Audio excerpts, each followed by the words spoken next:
Hello, my name is Adore Tran, and this is my presentation on Arcane's visual storytelling, more focused on character acting and layout composition, aka storyboarding, and how they interact together to push forward the visual storytelling, and what things to look out for in your own animation, or even when you just watch an animated show, to use in your own works, essentially. And so, just a quick little background info. This is a video game adaptation of the MOBA, or standing for Multiplayer Online Battle Arena, League of Legends. It's a 9-episode Netflix TV series that centers around two characters, Vi and Jinx. Vi being this pink hair girl, and Jinx being this blue hair girl, although the main character really is just Jinx. It's set in two cities, Zaun, which is like the poor city, grungy, and Piltover, which is rich and mercantile, also steampunk. Our main characters are born in Zaun.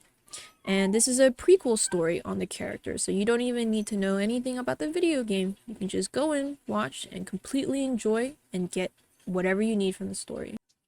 And so for Act 1, it will be a 30-second scene, and let's watch it before we go into the shot-by-shot analysis.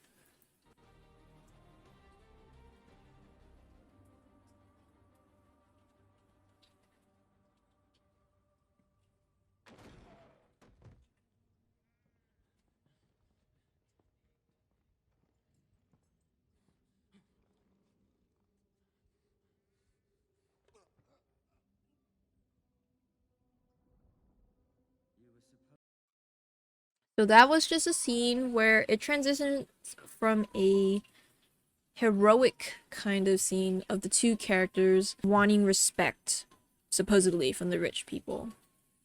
And it's very heroic with the music, but then suddenly it transitions into something a bit more sinister, as we can see with the framing device of this chair with like a bite mark on it. It looks like it.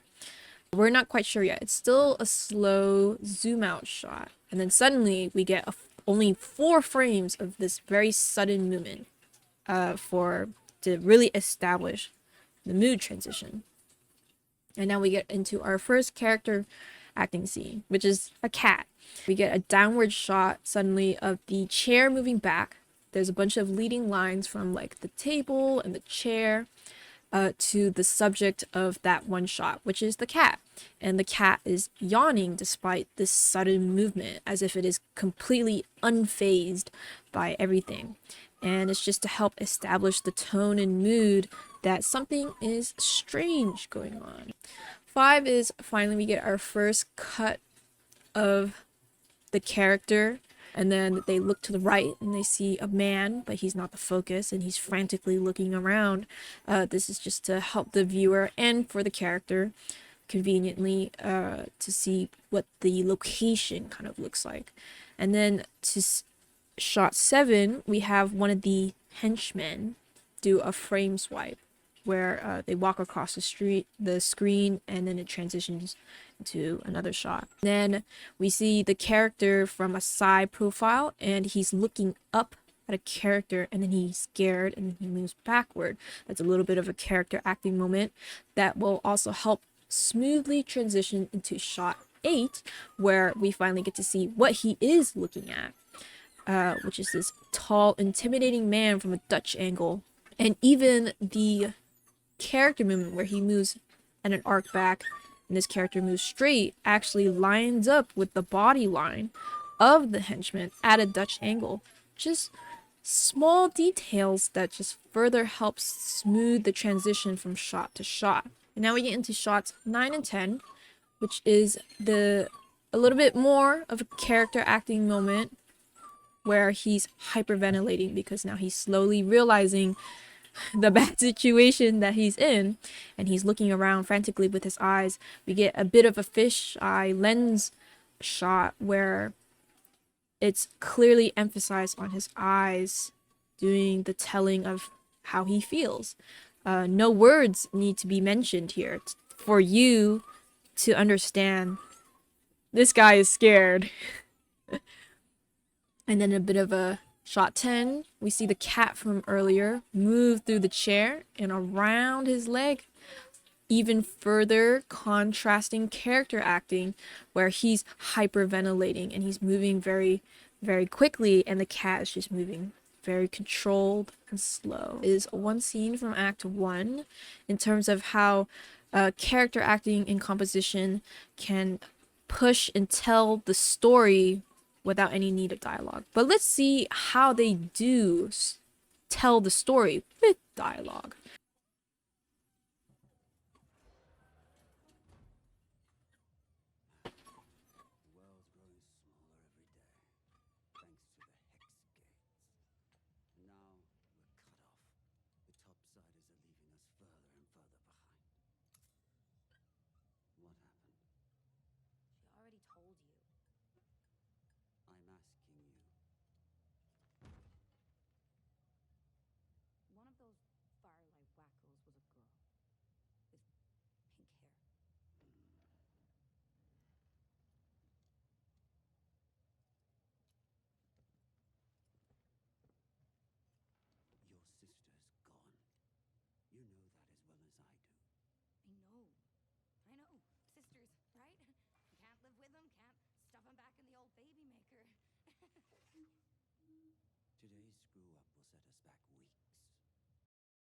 Anyway, so our first shot is an interesting setting layout. This is just to show, like, this is the first time the viewer has seen this setting, and it's an interesting composition where we have many squares, quadrilaterals, but they're all like spiraling almost to what is our actual subject, this man sitting in a chair. We have a light source in a circle, which is why it's a different shape, just to differentiate from this. And then we have some out of focus objects in the foreground, but that'll be for later. So we get to shot 2, where he's speaking and he's being frustrated. We have the foreground, the books and the device, the midground, which is the man, the background, which is the window. And the layout helps to layer the small character acting here.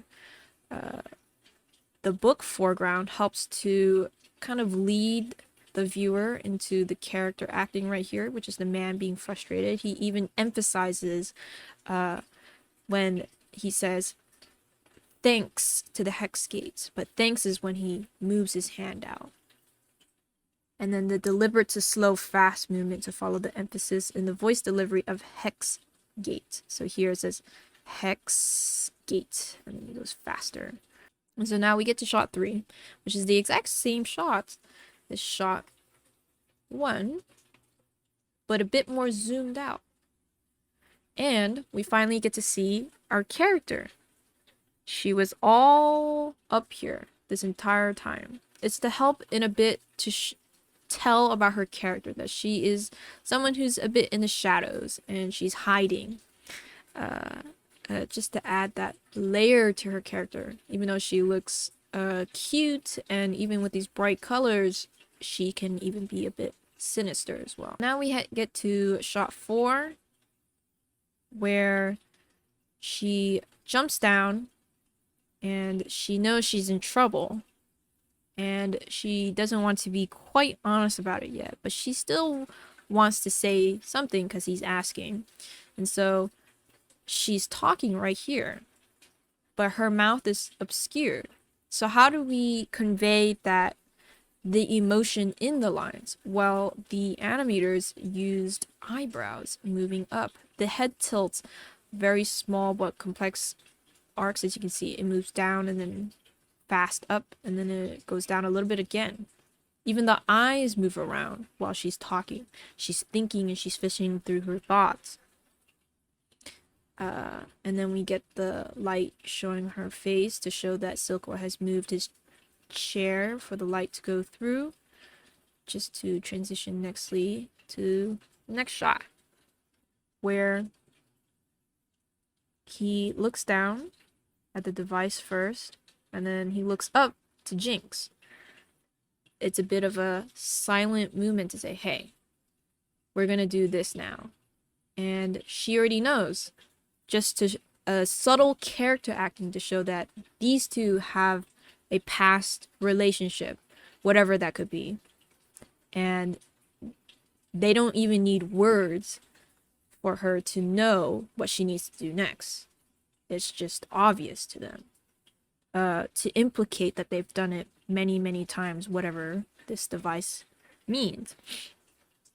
You can even see with the way he methodically moves. It's a very clean arc. There is no hesitation there. This is something that they have done many times. Shot 6. She is moving closer to do something.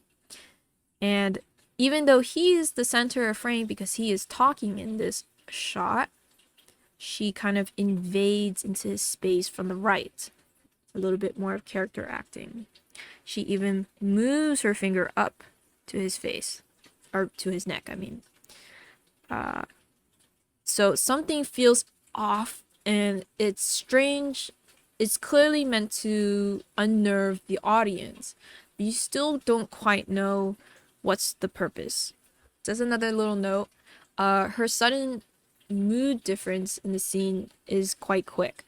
In one moment, when she's speaking, she's very closed off. As you can see by the way she sits, her shoulders are hunched, her face is down. You can't even see her face. Only her eyes are doing any of the show.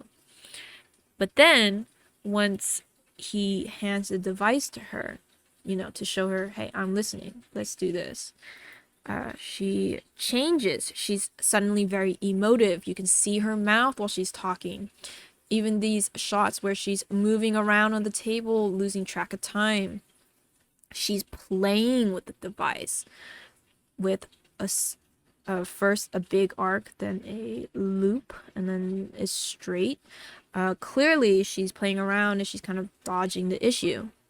And so, in terms of how we can apply these techniques to our own work, for example, I will use my own film that I made in junior year of high school. I made this a couple of years ago now, and there's a lot to be learned, a lot to be improved on, so I just want to use my own work. In this shot here, where she's massaging her shoulders, I definitely could have used a more interesting angle, maybe from the side, a pan right, possibly. I was short on time though, so I couldn't really do that. Maybe there could have been a more exaggerated motion where her neck was doing a little bit of a circle while she was massaging her shoulder. In this shot over here, we have stiff movement. Her shoulders could be moving up more. There could be a head tilt up as well to follow the camera movement in the next shot. There can be much more exaggerated contrast in body pose from before, where she's bored and then she gets handed a bowl of food and then she's happy after eating it. And so, in conclusion, layout and character acting are very integral to visual storytelling.